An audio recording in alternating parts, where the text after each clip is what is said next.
Hello everybody, it's Kay and I'm an academic and career specialist with majortocareer.org. Thank you for watching.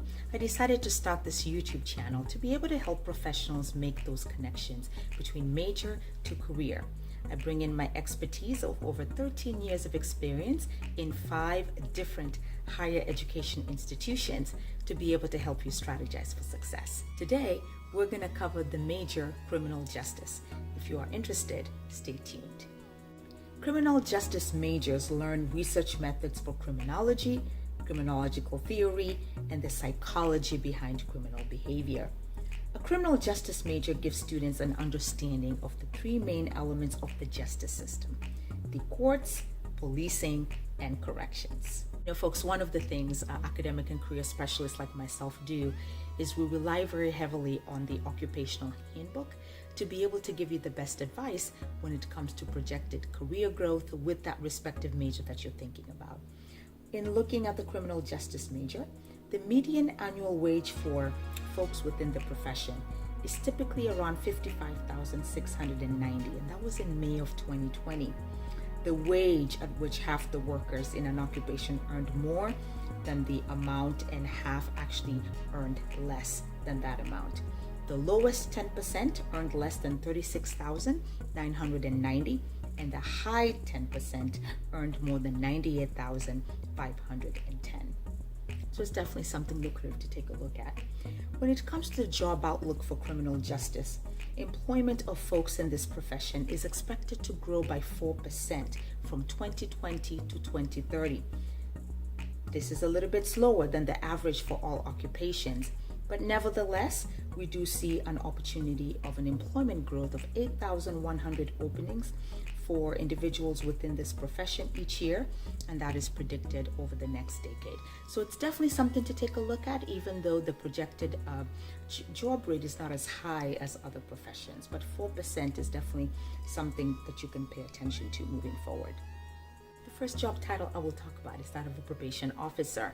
This is a really interesting profession because what you're essentially doing is you are actually helping inmates be able to acculturate back into society. In my opinion, this is such a giving profession, requires a lot of patience. You need to have an educator's mindset because for individuals who have been behind bars for a while, it is an adjustment to get back into society. And in this job, you'll be actually playing a critical role in making sure that that happens effectively. The second job title is actually really related, and it's that of a corrections officer. So this is actually working within the prison system to be able to ensure that operations run safe, that individuals are able to serve their time, and that you can be there to be a source of support. And so again, this is a very giving profession. You do tend to give back in society that way in 2 ways. You are helping keeping people safe who are out there, but you're also working within the prison system to ensure that the law is followed as you work with the prisoners. The third job title I will talk about is that of legal advocacy, and this can go actually multiple ways. There are some individuals who actually use the criminal justice major as a foundation. So they pursue that at the bachelor's degree level, they pursue a master's degree. Some of them decide to go to professional school to study law. And when you're able to incorporate the multidisciplinary approach with this degree, you're able to serve the community in a number of different ways. For example, if you end up being an attorney, you can be able to invoke laws and to be able to really represent folks who are fighting for their rights, whether they're in the juvenile detention system or whether they are in prisons.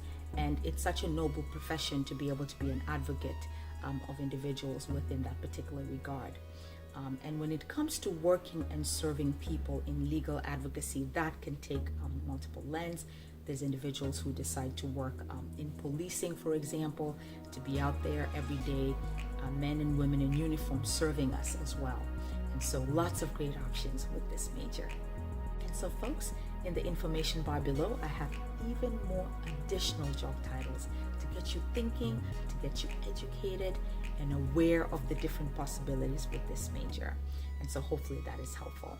And just to let you know, employers hire people, not majors.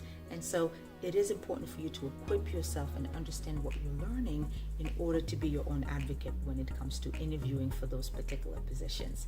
To help you get started, I do have a blog where I discuss 5 main strategies for proven success when it comes to the major career process. So definitely take a look at that. Thank you for watching. If you're new to my channel, please go ahead and subscribe, hit like, and leave a comment.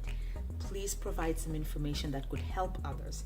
If you are curious about this major or you are a part of it, I think it helps if we can all build community to create awareness around this major. Thank you for watching. I'm Kay. Until my next video, bye.